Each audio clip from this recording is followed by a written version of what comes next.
दर्शकों, आज हमारे साथ है शैलेंद्र जी मिश्रा, जो कि नागपुर ट्रेलर ओनर्स यूनियन के अध्यक्ष है। हम इनसे जानना चाहेंगे कि आरटीओ को मनमानी के लेकर इन सभी ट्रांसफर लोग इतने तकलीफ का सामना करना पड़ रहा है। क्या क्या समस्या रहती है सर वहाँ पे आरटीओ?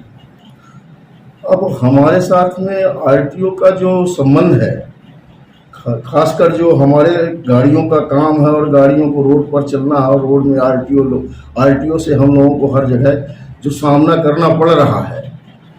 आपको मैं बताना चाहूँगा कि ये फ्रॉम द ओरिजिन, मतलब जहाँ से गाड़ी शुरू होती है टू द डेस्टिनेशन, जहाँ तक गाड़ी जाती है, इस बीच में ऐसा कोई आरटीओ नहीं है जहाँ पर हमको उसके भ्रष्टाचार से पीड़ित न होता हो।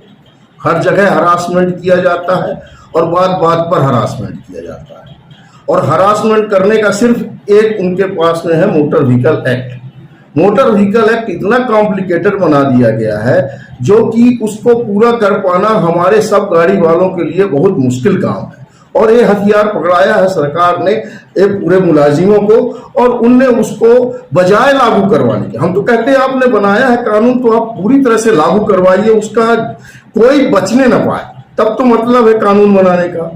आपने कानून बना दिया, लागू करवाने वाले ऐसे लोगों को दे दिया है जिनको की मनसा ही नहीं लागू करवाने की, और आपको भी उसको नजरअंदाज कर रहे हैं सरकार की तरफ से। तो ये जो प्रॉब्लम हो रहा है, इसमें जो भ्रष्टाचार हो रहा है, इसमें जो हरासमेंट हो रहा है, ये एक प्रदेश की बात नहीं है, पूरा देश इसके साथ में है। और ये हम लोगों का तो दुर्भाग्य है कि हम लोगों के जो ऑर्गेनाइजेशन है बहुत छोटे छोटे टुकड़े में बटे हुए हैं, सब एक छतरी के नीचे नहीं है। नहीं तो इसके लिए तो आंदोलन होना चाहिए पूरे देश में, ताकि कहीं ना कहीं इस बात को पूरी तरह से ठीक किया जाए। हमारा कहने का मतलब है ये जो कानून बनाए हैं वो गलत नहीं बनाए हैं, हम सरकार पर पूरा भरोसा करते हैं, हमारी चुनी हुई सरकार है, लेकिन आपने बनाए हैं तो आप इनको चालू करवा दीजिए। इसके नाम पर करप्शन नहीं होना चाहिए। हमारा ये जो सबसे बड़ी पीड़ा है ये। इस विषय को लेकर आपने किसी अधिकारियों को या किसी मंत्रियों या किसी को निवेदन दिया है क्या? इसके बारे में चर्चा की है क्या? हमने, आपको बताऊं मैं न जाने कितने पत्र, हम आप यदि बैठेंगे तो मैं आपको दिखाऊंगा, मेरे पास में ऐसे कितने पत्र हम रोज भेजते हैं। कहीं किसी ईमेल के माध्यम से भेजते हैं, कहीं पर हम लोग रजिस्टर्ड डाक से भेजते हैं, कहीं पर व्हाट्सएप के माध्यम से भेजते हैं। जो भी हमारे पास में जो माध्यम उपलब्ध है उनसे हम पूरी बात करते हैं। इवन हमारे साथ एक बात और भी है कि हम अपनी बात को कई बार मीडिया में भी देने की कोशिश करते हैं, लेकिन हमारे जो है ये मीडिया में आप जैसे आप लोकल स्तर पर तो हमारा सपोर्ट हो जाता है, लेकिन जहां बात नेशनल लेवल पर और स्टेट लेवल पर उठाने की होती तो वहां पर हमको मीडिया भी सपोर्ट नहीं करता। किस प्रकार का सुझाव आपका रहेगा इस सारी चीजों को अंकुश लगाने के लिए?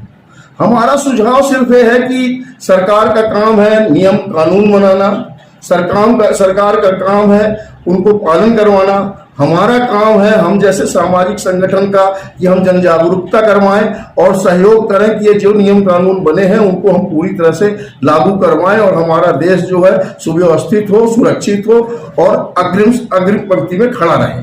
ये हम लोगों की भी मनोकामना है। नागपुर टेलर ओनर्स यूनियन में कितने मेंबर्स हैं और कितने संगठन आपके साथ जुड़े हुए इस आंदोलन को लेकर? ये हमारा नागपुर ट्रेलर ओनर्स यूनियन जो है आज 8 साल से सक्रिय है, और हमारे साथ में हमारे डायरेक्ट प्रत्यक्ष जो मेंबर हैं वो 120 मेंबर हैं, और हमारे इनडायरेक्ट मेंबर जो हैं यहाँ पर कम से कम 700 साढ़े 700 लोगों के साथ संख्या जाती है। इसके अलावा हमारी वर्किंग कमेटी है, कोर कमेटी है, और हमारा इसका पूरा विधिवत संचालन होता है। क्या संदेश रहेगा आपके पूरे ट्रांसपोर्ट लोगों को?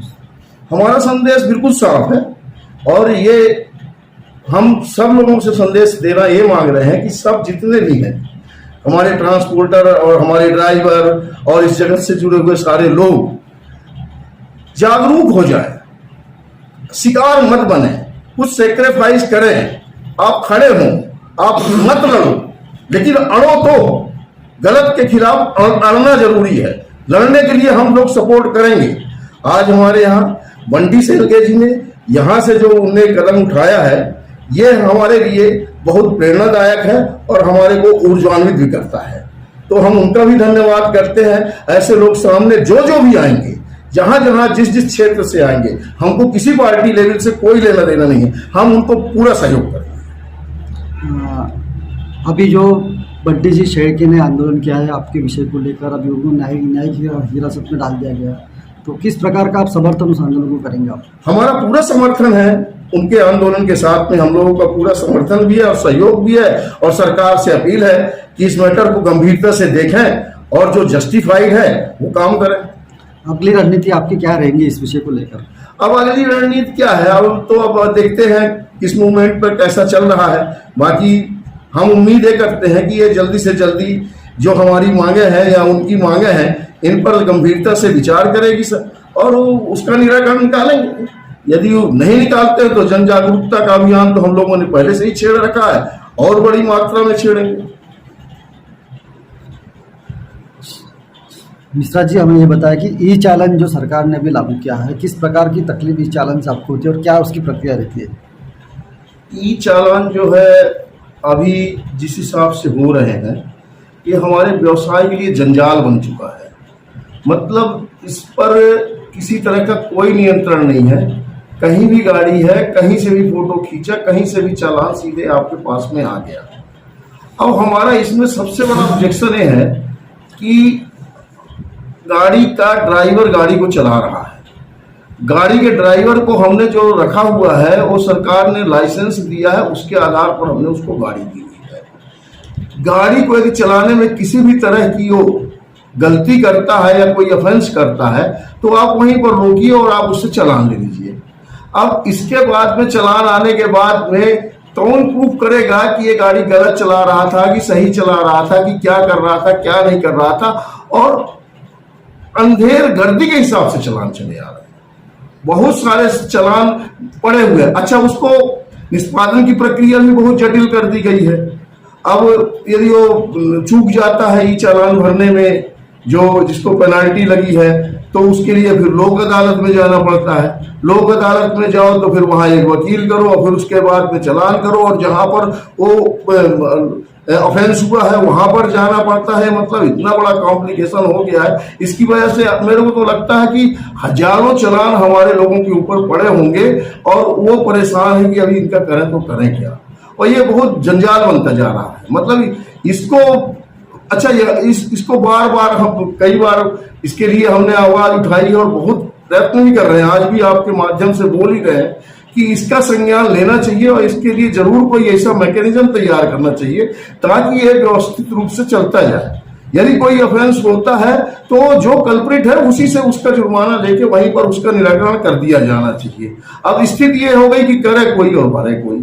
कर ड्राइवर रहा भरने के लिए उसके लिए मोटर मालिक को भरना पड़ रहा, ये बहुत कठिन होगा। क्या सोल्यूशन है इसके ऊपर? सलूशन तो अब सारा मैकेनिज्म तैयार करना पड़ेगा।